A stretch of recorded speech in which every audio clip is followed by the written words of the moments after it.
मोदी युग का नया भारत भी कह सकते हैं। और उनके फैसलों की वजह से आज 146 करोड़ भारतीयों को पूरी दुनिया में सम्मान मिल रहा है। तो आज उनके जन्मदिन के मौके पर हम आपको आज ये बताना चाहते हैं कि प्रधानमंत्री मोदी का ये जो युग है 11 साल का, इसने भारत में क्या क्या बदलाव लाए, इन 11 सालों में कौन कौन सी हमारे सामने सबसे बड़ी चुनौतियां आई, जहां हमने ये धन्यवाद दिया कि कितना अच्छा रहा कि हमारे पास प्रधानमंत्री मोदी जैसा नेता है, और भविष्य में भारत की तस्वीर कैसी होगी। तो प्रधानमंत्री मोदी के जन्मदिन पर सबसे दिलचस्प बात यह रही, सबसे बड़ा सरप्राइज यह रहा कि अमेरिका के राष्ट्रपति डोनाल्ड ट्रंप ने उन्हें फोन किया और उन्होंने घड़ी में 12 बजने का भी इंतजार नहीं किया। अभी तो प्रधानमंत्री मोदी का जन्मदिन शुरू भी नहीं हुआ था, उससे थोड़ी देर पहले ही उन्होंने प्रधानमंत्री मोदी के जन्मदिन की पूर्व संध्या पर यानी 16 सितंबर को ही रात 10:53 पर फोन किया और सबसे पहले उन्होंने ही प्रधानमंत्री मोदी को बधाई दी। यानी डोनाल्ड ट्रंप को शायद प्रधानमंत्री मोदी को बधाई देने की इतनी जल्दी थी, जो कि कोई सामान्य बात नहीं लगती। ट्रंप शायद यह दिखाना चाहते थे कि उनकी और प्रधानमंत्री मोदी की दोस्ती अब वापस पटरी पर आ गई है। अब दोनों के बीच दोबारा से संबंध वैसे ही प्रगाढ़ हो चुके हैं जैसे पहले हुआ करते थे। शायद डोनाल्ड ट्रंप दुनिया को यह दिखाना चाहते थे और इसीलिए उन्होंने सबसे पहले प्रधानमंत्री मोदी को फोन किया। और भारत और अमेरिका के बीच ऑल इज वेल यानी सब कुछ ठीक ठाक है, ये वो बताने की कोशिश कर रहे हैं। और ट्रंप ये संदेश शायद चीन और रशिया को देना चाहते हैं कि वो और प्रधानमंत्री मोदी आज भी बहुत करीब हैं, उनकी दोस्ती आज भी वैसी ही है। और ये दोस्ती इतनी गहरी है कि बधाई देने के लिए उन्होंने तारीख बदलने का भी इंतजार नहीं किया, बल्कि 1 घंटा पहले ही प्रधानमंत्री को फोन कर दिया। इसके बाद राष्ट्रपति ट्रंप और प्रधानमंत्री मोदी ने दोनों ने ही सोशल मीडिया पर पोस्ट करके इस पूरी बातचीत की जानकारी पूरी दुनिया को बताई, जिसमें 3 बड़ी बातें हैं। पहली बात, डोनाल्ड ट्रंप ने सोशल मीडिया पोस्ट में प्रधानमंत्री मोदी का पहला नाम यानी नरेंद्र लिखा, जो यह बताता है कि दोनों लीडर्स के बीच रिश्तों में कितनी घनिष्ठता है, कितना अपनापन है। संबंधों में औपचारिकता नहीं है बल्कि अपनापन है, क्योंकि तभी कोई नरेंद्र लिखता है। इसके जवाब में उन्होंने प्रधानमंत्री मोदी के लिए लिखा, thank you for your support on ending the war between Russia and Ukraine. Hindi में मतलब है इसका, रशिया और यूक्रेन युद्ध समाप्त कराने में साथ देने के लिए, समर्थन देने के लिए मैं आपका धन्यवाद करता हूं। और ये एक बहुत बड़ी बात है और शायद ये पहला मौका है जब ट्रंप सीज फायर का श्रेय शेयर करने के लिए तैयार हो गए हैं। और तीसरा, दोनों नेताओं ने मिलकर यूक्रेन में शांति लाने के लिए एक दूसरे की कोशिशों की तारीफ की है। तो मैं आज राष्ट्रपति डोनाल्ड ट्रंप का वो पोस्ट लेकर आया हूं जो उन्होंने प्रधानमंत्री मोदी से बात करने के बाद लिखा है। देखिए, इसमें बहुत सारी चीजें हैं, आप अपनी स्क्रीन पर भी देखिएगा। Just had a wonderful phone call with my friend. तो उन्होंने वापस प्रधानमंत्री मोदी को अपना दोस्त कहा, with my friend prime minister Narendra Modi. I wished him a very happy birthday, he is doing a tremendous job. और आगे वो लिखते हैं, देखिए अपनी स्क्रीन पर भी, Narendra thank you for your support on ending the war between Russia and Ukraine, president DJT। तो अब आप देखिए ये कितना बड़ा सरप्राइज और कितना बड़ा यू टर्न लिया है राष्ट्रपति डोनाल्ड ट्रंप ने। और ये क्यों है? देखिए, पहला, इस पूरे पोस्ट में अगर आप इस पर नजर डालेंगे तो इसका मकसद क्या हो सकता है? मकसद यह है पूरी दुनिया को बताना कि प्राइम मिनिस्टर नरेंद्र मोदी मेरे दोस्त हैं। दूसरा, सिर्फ नरेंद्र लिखकर यह बताना कि वो मेरे बहुत ही करीबी दोस्त हैं और हमारे व्यक्तिगत रिश्ते हैं। और तीसरा, सबसे बड़ा सरप्राइज वो ये कि आज वो ये कह रहे हैं कि रशिया और यूक्रेन के बीच युद्ध समाप्त कराने में मदद करने के लिए आपका बहुत शुक्रिया। कुछ समय पहले तक अमेरिका और ट्रंप के करीबी नेता, ट्रंप के सहयोगी रशिया और यूक्रेन युद्ध को मोदीज वॉर कहकर पुकार रहे थे। कह रहे थे ये तो मोदी का युद्ध है। अमेरिका यह कह रहा था कि इस युद्ध को मोदी करवा रहे हैं और भारत जो तेल रशिया से खरीद रहा है उसी पैसे से रशिया यूक्रेन पर हमला करता है। तो एक तरीके से इस पूरे युद्ध की जो फंडिंग है ये भारत कर रहा है। कितना बड़ा आरोप अमेरिका ने लगाया और इसी आरोप के आधार पर अमेरिका ने हम पर टैरिफ 50% टैरिफ लगाया। वो ये आरोप लगा रहे हैं कि भारत रशिया से तेल खरीदता है और जो पैसा इसके बदले भारत दे रहा है रशिया को, उसी पैसे से रशिया ये युद्ध लड़ रहा है। और अब वही राष्ट्रपति ट्रंप खुद प्रधानमंत्री मोदी को यूक्रेन युद्ध समाप्त करवाने के लिए थैंक यू कह रहे हैं कि आप जो कोशिशें कर रहे हैं इस युद्ध को समाप्त करवाने के लिए, मैं उसके लिए आपको थैंक यू कहता हूं। राजनीति में एक हफ्ता बहुत बड़ा समय काल होता है। एक हफ्ते में सब कुछ बदल गया। एक हफ्ते पहले तक अमेरिका कहता था कि यह युद्ध आप करवा रहे हैं, दिस इज मोदीज वॉर। एक हफ्ता पहले तक कहते थे कि भारत के पैसे से यह लड़ाई लड़ी जा रही है और क्योंकि भारत रशिया से तेल खरीद रहा है इसलिए हम 50% टैरिफ की सजा भारत को देंगे। आज अगर आप ये सोशल मीडिया पोस्ट पढ़ें तो आपको ऐसा लगेगा शायद जैसे ये पिछले साल की पोस्ट है। देखकर ऐसा लगता है जैसे उन्होंने शायद प्रधानमंत्री मोदी को पिछले साल जिस तरीके से विश किया होगा, शायद हम वो तो नहीं पढ़ रहे हैं एक साल पुरानी पोस्ट, लेकिन ये एक साल पुरानी पोस्ट नहीं है, ये नई पोस्ट है और इसमें आपको बदलाव साफ दिखाई देगा। अब ट्रंप के धन्यवाद की वजह समझिए। अब उन्हें समझ में आ गया है कि दुनिया में सिर्फ प्रधानमंत्री मोदी ही अकेले नेता हैं जिनकी दोस्ती सबसे है। भारत अकेला ऐसा देश है जिसके संबंध अमेरिका से भी हैं, रशिया से भी हैं, चीन से भी हैं, यूरोप से भी हैं और यूक्रेन के साथ भी आज प्रधानमंत्री मोदी के संबंध हैं।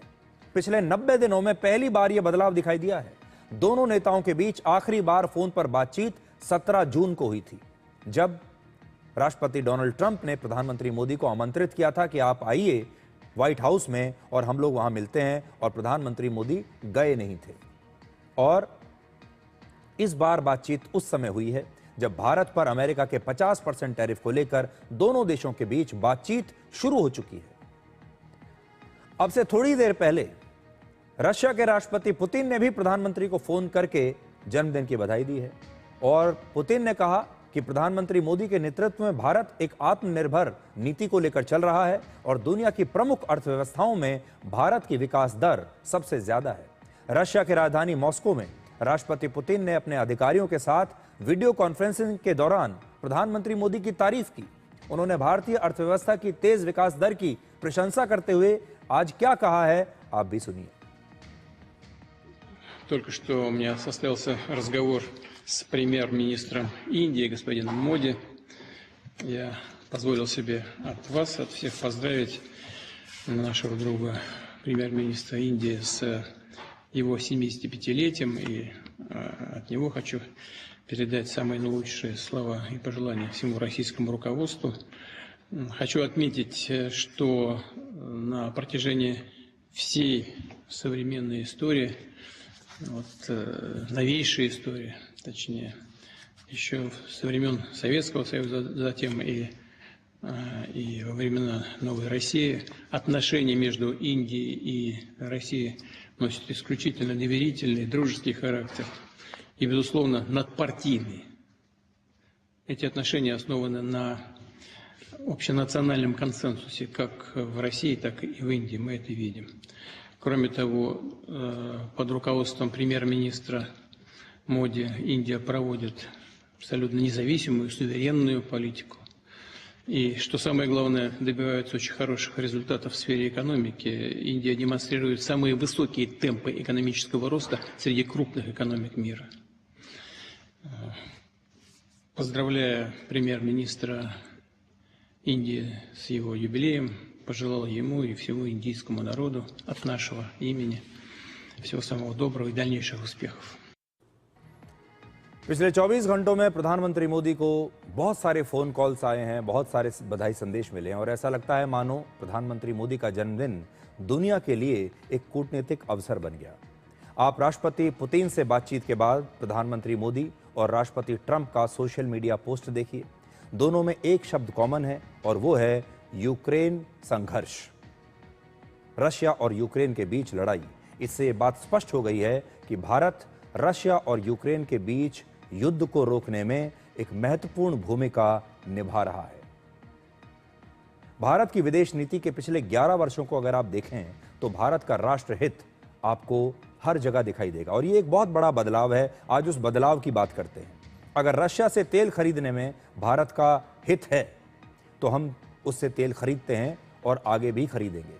इससे किसी देश को बुरा लगता है तो भारत की नहीं बल्कि ये उस देश की समस्या है। आजकल दुनिया स्पष्ट तौर पर दो गुटों में बटी हुई है। एक अमेरिका का गुट है और दूसरा रशिया और चीन का गुट है, जबकि भारत अकेला ऐसा देश है जिसने अपना एक अलग स्थान बनाकर हर गुट और हर देश के साथ बराबरी का संबंध बनाया है। और आप इसे मोदीज डॉक्ट्रिन कह सकते हैं। यह डिप्लोमेसी की एक ऐसी मास्टर क्लास है जिसमें प्रधानमंत्री मोदी ने अद्भुत कूटनीतिक संतुलन दिखाया है। अब भारत को किसी और देश के साथ या फिर उसके पीछे चलने की आवश्यकता नहीं होती। नया भारत जिनके साथ खड़ा होता है, विश्व में उनका प्रभाव अपने आप ही बढ़ने लगता है। और राष्ट्रपति डोनाल्ड ट्रंप ने ये जो फोन कॉल किया प्रधानमंत्री मोदी को और उसके बाद जो सोशल मीडिया पोस्ट लिखा, उससे आप इस बात को समझ सकते हैं कि डोनाल्ड ट्रंप भी इस बात को समझ गए कि प्रधानमंत्री मोदी झुकने वाले नेताओं में से नहीं है और वो बहुत सक्षम हैं। इसलिए उनसे पहले जैसी दोस्ती करने में ही अमेरिका की भलाई है। प्रधानमंत्री मोदी अंतर्राष्ट्रीय मंचों पर ग्लोबल साउथ की सबसे बुलंद आवाज हैं। एक समय था जब दुनिया में महाशक्तियों के बयान पर खबरें और हेडलाइंस बनती थी, लेकिन आज भारत जो फैसले लेता है वही खबरें दुनिया में ट्रेंड करती हैं। नौकरी में रिटायरमेंट की एक उम्र होती है, लेकिन राजनीति में उम्र मायने नहीं रखती। राजनीति में आज भी ओल्ड इज गोल्ड माना जाता है। आज प्रधानमंत्री मोदी 75 वर्ष के हो रहे हैं। इसलिए आज आपको हम ये बताना चाहते हैं कि दुनिया के जो सबसे शक्तिशाली नेता हैं उनकी उम्र क्या है। प्रधानमंत्री नरेंद्र मोदी अब 75 वर्ष के हैं। अमेरिका के राष्ट्रपति डोनाल्ड ट्रंप 79 वर्ष के हैं, 79 ईयर्स। रशिया के राष्ट्रपति व्लादिमीर पुतिन 72 वर्ष के हैं और चीन के राष्ट्रपति शी जिनपिंग भी 72 वर्ष के ही हैं। इजराइल के प्रधानमंत्री बेंजामिन नेतन्याहू की उम्र 75 वर्ष है। इसका मतलब है कि दुनिया के ज्यादातर शक्तिशाली नेताओं की उम्र अब 75 के आसपास है। तो ये दुनिया के जो सबसे बड़े नेता हैं आजकल, उनकी क्या उम्र है वो हमने आपको बताया। और मैं जो पॉइंट आपके सामने रखना चाहता हूं वो ये है कि राजनीति में युवाओं की बात करना तो बहुत आवश्यक है, युवाओं का ध्यान रखना भी आवश्यक है, लेकिन राजनीति में अनुभव बहुत आवश्यक होता है। भारत एक युवा देश है। पूरी दुनिया में युवाओं की बात होती है, सबसे ज्यादा युवा भारत में है और दुनिया में जो है लोग भारत को एक युवा देश के तौर पर देखते हैं। लेकिन राजनीति में आप अनुभव को अनदेखा नहीं कर सकते। प्रधानमंत्री मोदी की दो सबसे बड़ी ताकत है। पहला उनका लंबा अनुभव और दूसरा उनकी दूरदर्शी सोच। आगे तक भविष्य में क्या होने वाला है वो जान लेते हैं। वो गरीब परिवार में पैदा हुए। उन्होंने लोगों की जरूरतों और आम लोगों की चुनौतियों को बहुत करीब से देखा, जिससे जनता के लिए बिल्कुल सटीक योजनाएं बनाने में उन्हें मदद मिलती है। और दूरदर्शी सोच प्रधानमंत्री मोदी को विकसित भारत का रोड मैप बनाने में मदद करता है। किसी भी देश के आगे बढ़ने के लिए सबसे पहली शर्त है एक स्थिर और मजबूत सरकार। भारत जैसे देश में तो ये बहुत ही महत्वपूर्ण बात है। वर्ष 2014 से प्रधानमंत्री मोदी लगातार देश के प्रधानमंत्री बने हुए हैं, जबकि इस दौरान दुनिया के कई देशों में न जाने कितनी बार प्रधानमंत्री बदल गए, कितनी सरकारें बदल गई। पिछले 11 वर्षों में नेपाल में 9 सरकारें बदल चुकी हैं। मार्च 2026 में वहां अब एक और चुनाव होगा। ब्रिटेन में 6 प्रधानमंत्री आए इस दौरान। अमेरिका में 4 राष्ट्रपति बदल गए। जापान में 4 सरकारें आ चुकी हैं। पाकिस्तान में भी वर्ष 2014 से 4 प्रधानमंत्री बदल गए। श्रीलंका में 4 और फ्रांस में भी 2 सरकारें आ गई। लेकिन वर्ष 2014 में नरेंद्र मोदी की प्रधानमंत्री बनने के बाद भारत की सरकार आज भी वैसे ही अटल है। प्रधानमंत्री मोदी का जो नेतृत्व है वो आज भी वैसे ही अटल है। तो देखिए किस किस देश में कितने प्रधानमंत्री या राष्ट्रपति बदल चुके हैं। भारत एक अकेला देश आपको दिखाई दे रहा है जहां पर 11 साल से एकदम एक स्थिर सरकार चल रही है, एक विचारधारा के साथ, एक रोड मैप के साथ और एक नेता के साथ, जो आज के जमाने में बहुत ही दुर्लभ बात है। किसी देश में ऐसा नहीं हो रहा जैसा भारत में हो रहा है। वर्ष 2014 में जब नरेंद्र मोदी प्रधानमंत्री बने तो उन्होंने देखा कि देश के करोड़ों लोगों को